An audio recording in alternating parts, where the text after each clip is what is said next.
السلام علیکم دوستو، آج ہماری گفتگو کا ٹاپک ہے دعا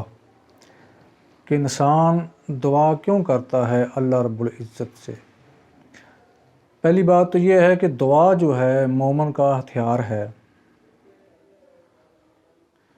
تمام انبیاء علیہ الصلوۃ والسلام حضرت آدم سے لے کے نبی آخر الزماں جناب محمد الرسول اللہ صلی اللہ علیہ وسلم کی ذات تک جس نبی کو بھی کوئی مشکل پیش آئی ہے تو اس نے اللہ رب العزت سے ہی دعا کی ہے، اور آج بھی اس دور حاضر میں جب انسان کو کوئی مشکل پیش آتی ہے، پریشانی آتی ہے، مثال انسان بیمار ہو جاتا ہے، بستر علالت پہ پڑا ہے، یا اس کے اوپر کو اور آزمائش آ گئی ہے، کھیتی باڑی کرتا ہے، فصل اچھی نہیں ہوتی، آندھی طوفان آتا ہے، اس کی فصل تباہ ہو جاتی ہے، روڈ پہ جا رہا ہے، جاتے ہوئے ایکسیڈنٹ ہو گیا، ٹانگ ٹوٹ گئی، بازو ٹوٹ گیا، سر میں چوٹ آئی، اس کا دماغ جو معاف ہو گیا، یا اسی طرح کی کوئی اور پریشانی، گھریلو پریشانی، معاشی پریشانی، اولاد کی پریشانی، انسان کو جس قسم کی بھی کوئی پریشانی آتی ہے تو پھر اس کا فوراً خیال جاتا ہے کہ کوئی ایسی ذات، ایسی ہستی جو میری ان تمام باتوں کا، میرے نقصانات کا مداوع کر سکے، تو پھر اس کے ذہن میں ایک ہی خیال آتا ہے کہ ایک ہی ہستی ہے جس کے آگے ہم ہاتھ پھیلا سکتے ہیں، ہاتھ اٹھا سکتے ہیں، دامن کو پھیلا سکتے ہیں، جو ہماری مشکلوں کو حل کرتا ہے، پریشانیوں کو حل کرتا ہے، جو ہماری دعاؤں کو سنتا ہے، تو وہ پھر اللہ رب العزت کی ذات ہے جو انسان کو نظر آتی ہے۔ جب انسان ہر طرف سے بے بس ہو جاتا ہے، بے کس ہو جاتا ہے، اس کے رشتہ دار کام نہیں آتے، اولاد کام نہیں آتی، عزیز و قارب کام نہیں آتے، وہ زمائشوں میں، مصیبتوں میں، مصیبتوں اور زمائشوں کی دلدل میں پھنس جاتا ہے، تو پھر وہ اللہ رب العزت کی طرف رجوع کرتا ہے۔ تو دوستو، ہمارا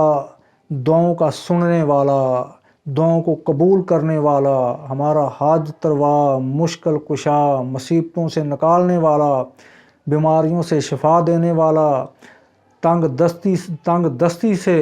فراخی لانے والا، وہ صرف اللہ رب العزت کی ذات ہے، اور اللہ رب العزت کے آگے ہی دعا کرنی چاہیے۔ اپنی پریشانیوں میں، مصیبتوں میں اللہ رب العزت کو ہی، اس کے آگے ہی ہاتھ پھیلانے چاہیے۔ بلکہ حدیث پاک میں آتا ہے کہ تمہاری جوتی کا تسمہ ٹوٹ جائے تو وہ بھی اپنی اللہ سے مانگو،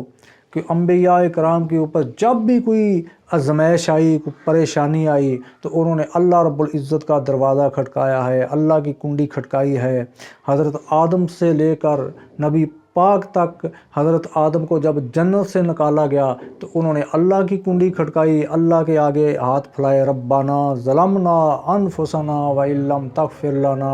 وترحمنا لنکونن من الخاسرین۔ تو میرے دوستو، جب بھی انسان کے اوپر کوئی آزمائش آئے، پریشانی آئے، تو ہمیں چاہیے کہ ہم اپنے اللہ کی طرف رجوع کریں،